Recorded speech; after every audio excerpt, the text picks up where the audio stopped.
ಇದು ಮೊನ್ನೆದೇ ಸುದ್ದಿ. ಇದು 2 ದಿನಗಳ ಹಿಂದೆ ನ್ಯೂಸ್ ಅವರ್ ಮುಗಿದ ಮೇಲೆ ನನಗೊಂದು ಲಿಂಕ್ ಬಂತು. ನೋಡಿದ್ರೆ ನನಗೆ ನಿರಾಸೆ, ಆಶ್ಚರ್ಯ, ಬೇಜಾರು ಎಲ್ಲವೂ ಆಗ್ಬಿಡ್ತು. ಡೊನಾಲ್ಡ್ ಟ್ರಂಪ್ ಸ್ಟೇಟ್ಮೆಂಟ್ ಅದು ನಿಜಾನ ಅಂತ ಚೆಕ್ ಮಾಡಿದ್ರೆ ಸ್ಟೇಟ್ಮೆಂಟ್ ಕೊಟ್ಟಿದ್ದು ನಿಜ. ಏನಂತ? ಮೋದಿ ಜೊತೆ ಮಾತಾಡದೆ ಇನ್ನು ಮುಂದೆ ರಷ್ಯಾದಿಂದ ಅವರು ಆಯಿಲ್ ಖರೀದಿ ಮಾಡೋದಿಲ್ಲ ಅಂತ ಹೇಳಿದ್ದಾರೆ ಅಂತ.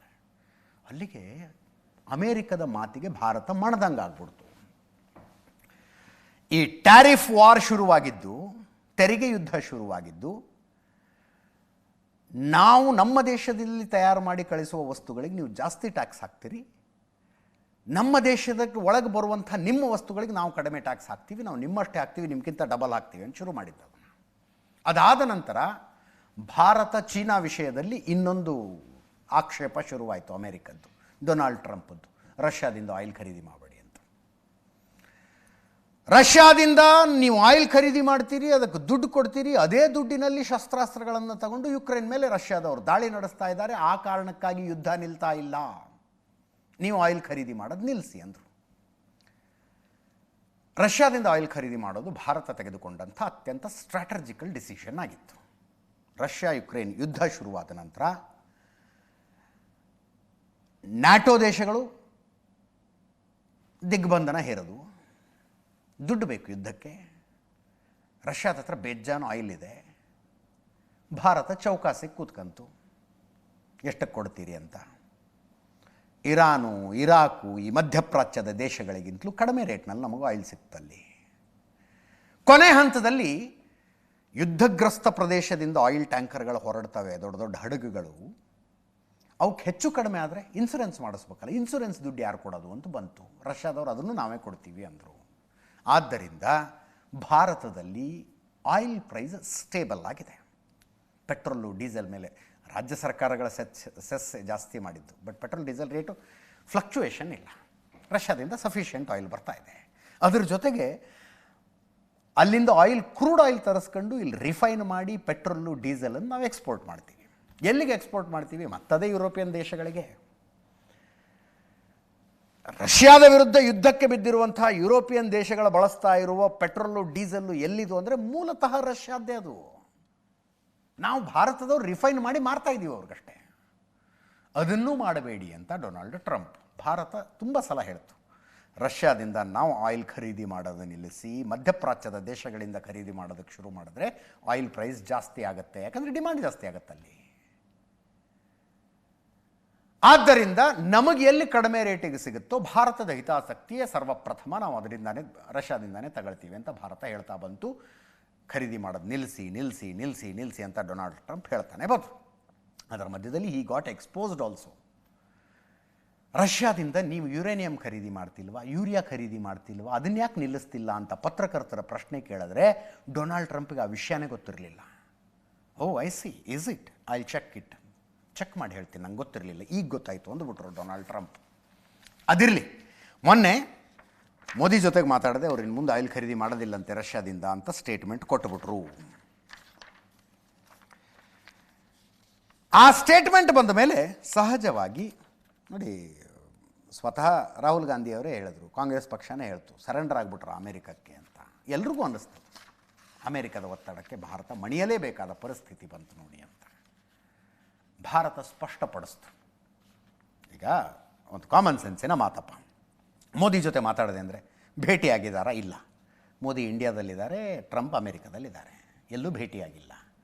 ನೆಕ್ಸ್ಟ್ ಆಪ್ಷನ್ ಏನು? ಫೋನ್ನಲ್ಲಿ ಮಾತಾಡಿರ್ಬೇಕು. ವಿದೇಶಾಂಗ ಇಲಾಖೆ ಹೇಳ್ತಾ ಇದೆ ಫೋನ್ನಲ್ಲಿ ಮಾತುಕತೆ ಸಹಿತ ಆಗಿಲ್ಲ ಅಂತ. ರಷ್ಯಾದಿಂದ ಆಯಿಲ್ ಖರೀದಿ ಮಾಡೋದಿಲ್ಲ ಅಂತ ಒಪ್ಕೊಳ್ಳೋದು ಬಿಡಿ, ಫೋನ್ ಕಾಲೇ ಆಗಿಲ್ಲ. ಹೇಗಿದೆ ಕಥೆ? ಮಾತುಕತೆನೇ ನಡೆದಿಲ್ಲ ಅಂದರೆ ರಷ್ಯಾದಿಂದ ಆಯಿಲ್ ಖರೀದಿ ನಿಲ್ಲಿಸೋ ಪ್ರಶ್ನೆ ಎಲ್ಲಿ ಬಂತು? ಅದಾದ ನಂತರ ವಿದೇಶಾಂಗ ಇಲಾಖೆ ಸ್ಪಷ್ಟಪಡಿಸ್ತು, ಎಲ್ಲಿ ನಮಗೆ ಕಡಿಮೆ ಬೆಲೆಗೆ ಸಿಗುತ್ತೋ ಅಲ್ಲಿಂದ ನಾವು ಖರೀದಿ ಮಾಡೋರೆ ಅಂತ. ಈ ಮಧ್ಯದಲ್ಲಿ ಡೆನಿಸ್ ಅಲಿಪೋವ್, ರಷ್ಯಾದ ರಾಯಭಾರಿಯ ಹೇಳಿಕೆ ಕೂಡ. ಭಾರತ ರಷ್ಯಾ ವ್ಯಾಪಾರ ಸಂಬಂಧ ಯಾವಾಗಲೂ ದೃಢವಾಗಿದೆ. ಭಾರತ ರಷ್ಯಾದಿಂದ ತೈಲ ಖರೀದಿಸುವ ಅತಿ ದೊಡ್ಡ ರಾಷ್ಟ್ರ. ರಷ್ಯಾದ ತೈಲದಿಂದ ಭಾರತದ ಆರ್ಥಿಕತೆಗೆ ಪ್ರಯೋಜನ ಆಗಿದೆ. ಭಾರತ ಮತ್ತು ಅಮೆರಿಕ ತಮ್ಮ ನಿರ್ಧಾರಗಳಲ್ಲಿ ಸ್ವತಂತ್ರವಾಗಿವೆ. US ಭಾರತ ವಿಷಯಗಳಲ್ಲಿ ಹಸ್ತಕ್ಷೇಪ ಮಾಡುವುದಿಲ್ಲ. ರಷ್ಯಾ ಭಾರತದೊಂದಿಗೆ ರಕ್ಷಣಾ ಸಂಬಂಧವನ್ನು ಹೆಚ್ಚಿಸಲಿದೆ. 6 ದಶಕಗಳಿಗೂ ಹೆಚ್ಚು ಕಾಲ ರಕ್ಷಣಾ ಕ್ಷೇತ್ರದಲ್ಲಿ ರಷ್ಯಾ ಸಹಕಾರ ಕೊಟ್ಟಿದೆ. ಭಾರತದ ಸಶಸ್ತ್ರ ಪಡೆಗಳ ಬೆನ್ನೆಲುಬಾಗಿ ಕಾರ್ಯನಿರ್ವಹಿಸುತ್ತಿದೆ. ಡೆನಿಸ್ ಅಲಿಪೋವ್ ಅವರ ಸ್ಟೇಟ್ಮೆಂಟ್ ಇದು. ಡೊನಾಲ್ಡ್ ಟ್ರಂಪ್ ಹಾಗೆ ಹೇಳಿದ ತಕ್ಷಣ ರಾಹುಲ್ ಗಾಂಧಿಯವರು ಟ್ವೀಟ್ ಮಾಡಿದ್ರು. ಟ್ರಂಪ್ಗೆ ರಷ್ಯಾದಿಂದ ತೈಲ ಖರೀದಿಸಲ್ಲ ಅನ್ನುವ ಘೋಷಣೆ ನಿರ್ಧಾರ ಪದೇ ಪದೇ ನಿಂದಿಸುತ್ತಿದ್ದರೂ ಮೋದಿ ಧನ್ಯವಾದ ಹೇಳುತ್ತಲಿದ್ದಾರೆ. ನಮ್ಮ ಹಣಕಾಸು ಸಚಿವರ ಅಮೆರಿಕ ಪ್ರವಾಸ ರದ್ದುಗೊಳಿಸಲಾಗಿದೆ. ಈಜಿಪ್ಟ್ನಲ್ಲಿ ಶರ್ಮ್ ಎಲ್ ಶೇಖ್ ಸಮಿಟ್ಗೆ ಹೋಗಲಿಲ್ಲ. ಯಾಕೆ? ಆಪರೇಷನ್ ಸಿಂಧೂರದ ಬಗ್ಗೆ ಟ್ರಂಪ್ ಹೇಳಿಕೆ ವಿರೋಧಿಸುವುದಿಲ್ಲ. ಅವ್ರದ್ದು ರಾಹುಲ್ ಗಾಂಧಿಯವರ ಟ್ವೀಟ್ ಆಗಿತ್ತಿತು. ಭಾರತದ ವಿದೇಶಾಂಗ ಇಲಾಖೆ ಸ್ಪಷ್ಟವಾಗಿ ಹೇಳ್ತಾ ಇದೆ, ನಾವು ರಷ್ಯಾದಿಂದ ಆಯಿಲ್ ಖರೀದಿ ನಿಲ್ಲಿಸೋದಿಲ್ಲ ಅಂತ. ಭಾರತೀಯ ಗ್ರಾಹಕರ ಹಿತಾಸಕ್ತಿ ಕಾಪಾಡುವುದು ನಮ್ಮ ಸ್ಥಿರ ಆದ್ಯತೆ. ನಮ್ಮ ಆಮದು ನೀತಿ ಸಂಪೂರ್ಣವಾಗಿ ಈ ಉದ್ದೇಶದಿಂದ ಕೂಡಿದೆ ಅಂತ. ಭಾರತದಲ್ಲಿರುವ ಭಾರತೀಯರಿಗೆ ಏನು ಒಳ್ಳೆಯದೋ ಅದನ್ನು ನಾವು ಮಾಡ್ತೀವಿ ಅಂತ ಸ್ಪಷ್ಟವಾಗಿ ಹೇಳಿದ್ದಾರೆ. ನೋಡಿ, ಭಾರತ ತನ್ನ ರಿಕ್ವೈರ್ಮೆಂಟಿನ 44.7% ಜೂನ್ ತಿಂಗಳಲ್ಲಿ ರಷ್ಯಾದಿಂದ ಖರೀದಿ ಮಾಡಿತು. 34% ಜುಲೈನಲ್ಲಿ, 37.8% ಆಗಸ್ಟ್ನಲ್ಲಿ, 34% ಸೆಪ್ಟೆಂಬರ್ನಲ್ಲಿ ರಷ್ಯಾದಿಂದ ಬಂದಿರುವ ಆಯಿಲ್ನ ಪ್ರಮಾಣ ಇದು. It's huge. ಈ ಮಧ್ಯದಲ್ಲಿ ಅಮೆರಿಕದಲ್ಲಿ ದೊಡ್ಡ ಸಿಂಗರ್ ಅಂತೆ, ಮೇರಿ ಮಿಲ್ಬೆನ್ ಅಂತ. ಮೇರಿ ಮಿಲ್ಬೆನ್ ಅವರು ಯಾಕೆ ಭಾರತ ಅಮೇರಿಕದ ಸಂಬಂಧದ ಬಗ್ಗೆ ರಾಹುಲ್ ಗಾಂಧಿಯವ್ರ ಮೇಲೆ ಸಿಟ್ಟು ಮಾಡ್ಕೊಂಡ್ರು, ರಾಹುಲ್ ಗಾಂಧಿಯವರ ಹೇಳಿಕೆಯ ಮೇಲೆ ಸಿಟ್ಟು ಮಾಡಿಕೊಂಡ್ರು. ರಾಹುಲ್ ಗಾಂಧಿಯವರ ಹೇಳಿಕೆಗೆ ಅಂದರೆ ಇದನ್ನೇನು ರಾಹುಲ್ ಗಾಂಧಿಯವರ ಟ್ವೀಟ್ ಓದಿದ್ನಲ್ಲ ನಾನು, ಅದನ್ನು ರೀಟ್ವೀಟ್ ಮಾಡಿ ಬುದ್ಧಿ ಹೇಳ್ತಾ ಇದ್ದಾರೆ ಇವರು.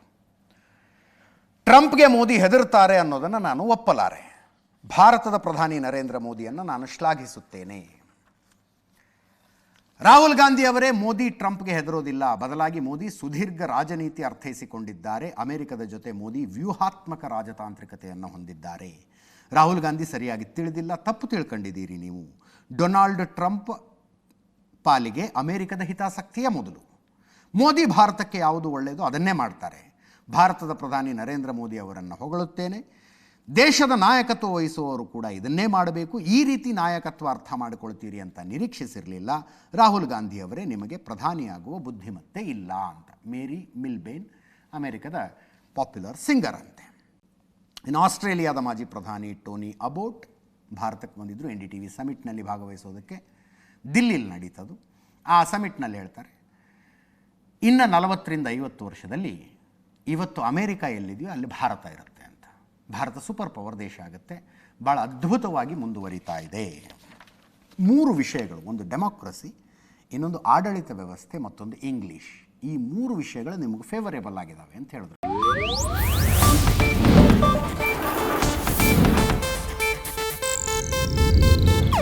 ಇದು ಏಷ್ಯಾನೆಟ್ ನ್ಯೂಸ್ ನೆಟ್ವರ್ಕ್ ಪ್ರಸ್ತುತಿ.